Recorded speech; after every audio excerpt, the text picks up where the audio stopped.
Arrange marriage थी कि love marriage थी? जी जी। तो मैंने कहा हमारी अरेंज मैरिज थी, हम दोनों ने अरेंज की थी। आपकी भी ऐसी? पास एज आएगी मगर जब 90 रोज का रिमांड है इस पे। आप नैब के साथ कंफ्यूज कर रहे हैं उसको। कहाँ तक पहुँचे किस फील्ड में? इस फील्ड में, मोहब्बत की फील्ड में, शादी की फील्ड में आपने कोई कारनामे सर अंजाम दिए? अच्छा, लव मैरिज थी खुदा ना खास्ता? ये एक ऐसी, जैसे यूसी साहब से किसी ने पूछा कि आपकी अरेंज मैरिज थी कि लव मैरिज थी? जी जी। तो मैंने कहा हमारी अरेंज मैरिज थी, हम दोनों ने अरेंज की थी। आपकी भी ऐसी थी अरेंज? जी, हमारी भी ऐसी। लव मैरिज थी। तो आपने मतलब जैसे कि मेरी भी अरेंज मैरिज थी, सॉरी लव मैरिज थी। मेरे अम्मी अब्बू को उनके अम्मी अब्बू से प्यार था, तो वाह, उन्होंने कहा कि इस दोस्ती को फिर इसकी मुसीबत में बदल दो। तो आपने मतलब लव मैरिज थी, तो आपने कैसे भाभी को अप्रोच किया, कैसे उनको आस्क आउट किया? ये बच्चे बैठे, इनको ये सब तरबियत देनी होगी आप। क्या अच्छी तरबियत है ये। क्योंकि मोहब्बत करने वाली तरबियत। देखिए, मोहब्बत करना कोई जुर्म नहीं है, ऑफ कोर्स मोहब्बत करना कोई गुनाह नहीं है। आप एक आपकी खास एज आएगी मगर जब 90 रोज का रिमांड है इस पे। आप नैब के साथ कंफ्यूज कर रहे हैं उसको।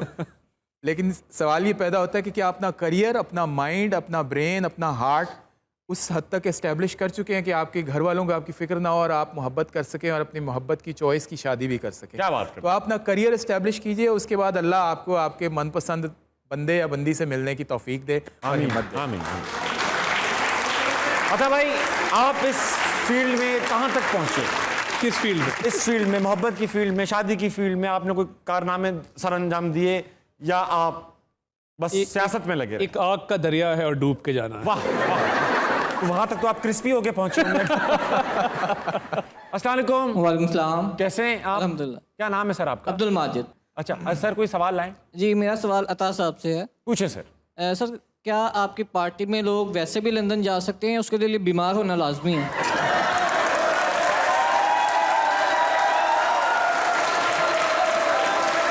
वो अगर कासिम खान और सुलेमान खान और जमाइमा खान से मिलना तो जरूर जा सकते हैं। वाह वाह, काउंटर जवाब आया।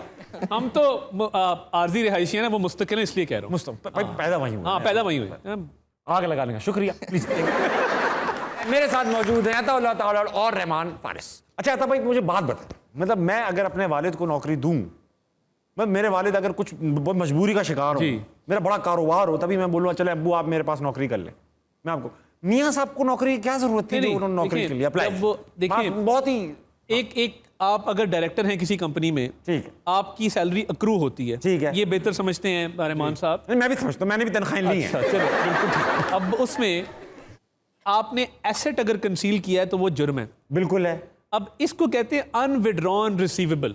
ये रिसीवेबल था, आपका हक था, आपने लिया, आपने नहीं लिया और आपने डिक्लेयर भी नहीं किया। भाई एसेट की डेफिनेशन में क्या अनविड्रॉन रिसीवेबल आता है कि नहीं आता? अब अगर कोई घड़ी बेच दे या पेंटिंग बेच दे, फिर उसका क्या सजा होनी चाहिए? वो तो फिर ये जरूर आपने कहा। हमने तो घड़ी तो नहीं बेची। घड़ी नहीं। हाँ, क्योंकि बंदा घड़ी बेचने गया, उसने कहा जी ये तो दुनिया में 4 हैं, इस तरह की घड़ी बनी नहीं है। उसने शहजादे को फोन किया, उसने कहा कि ये घड़ी आपके यहाँ पे बिकने आई है। उसने कहा मुझे वापस भेज। यार घड़ी तो तब भी 4 थी, मुल्क तो तब भी एक ही है यार, लोग मुल्क बेच के निकल जाते, कोई कुछ नहीं कहता। अच्छा फारिस भाई, ऐसा होता है कि जब शायर से पूछा जाए कि भाई आप शायर कैसे बने, तो वो अक्सर ये कहता है कि भाई मैं तो पैदा होते ही शायर था। जैसे कि ना वो पैदा हुआ तो शायर ने पैदा होते ही शेर कह दिया कि आज अपना फर्ज तू भी निभा ले। उसको कह रहा है कि आज अपना फर्ज तू भी निभा ले, अये जाने सुखन मुझे गोद में उठा ले। बहुत अच्छा है। तो आपने कभी आप ये रिवायती जवाब ना दीजिएगा मुझे बताइएगा कि आखिर एक आप असल में ना शायर लगते नहीं हैं। अब मैंने अली ज़रियून को यहाँ बुलाया, मेरे बड़े हर दिल अजीज़ दोस्त हैं, उनको यहाँ बुलाया। वो दिखने में लगता है कि यार ये बंदा शायर होगा। आपको देख रहे हैं कि यार ये बैंकर है, कोई ऐसा लग रहा है, आपकी आउटलुक ऐसी, banker, actor, senior actor, model, role model, मतलब आप लोग रोल मॉडल, आप शरीफ आदमी, इंजीनियरिंग।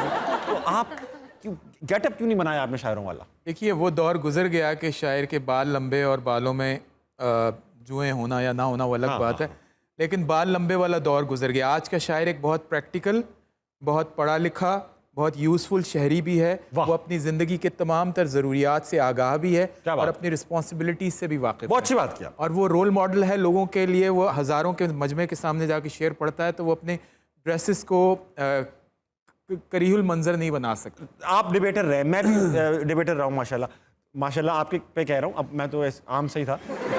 लेकिन मैंने देखा है कि शहबाज शरीफ साहब जब तकरीर करते हैं तो वो अक्सर कोशिश करते हैं कि आखिर में वो तबाह कर दें। तो ये प्लानिंग का हिस्सा होता है, या वो जज्बात उमड़ आते हैं, या उनको माइक बुरे लगते हैं, क्या है ये? मेरा ख्याल है, देखें, जो शख्स बहुत मुखलिस होता है वाह, अंदर से, हाँ, और उसको कौम का दर्द भी हो, अमीर और तरक्की, तो देखे ना, पुल तो वो 90 दिन में बना देते हैं। ये बात है उनकी। पुल, ये मैं बात अग्री करूंगा, पुल बहुत जल्दी बनाते हैं। 90 दिन में जब पुल बन जाता है तो 2 माइक गिरा देते हैं, तो क्या बुरा करते हैं। अब ना आपने ये बात आपने बता दी है, सारे सियासतदानों को टीवी पे आ चुकी है, अब आप देखना कितने माइक टूटे। माइक वालों का तो धंधा ही खत्म हो जाएगा। अरसा हुआ वैसे माइक तोड़ा नहीं है। मैं अभी उनसे गुजारिश करूंगा, प्राइम मिनिस्टर साहब, एक माइक तोड़ दें, कब तक हम पुराना क्लिप देखते रहेंगे। अच्छा, ये जो पाए के शायर होते हैं, ये बड़े के पाए होते हैं या छोटे?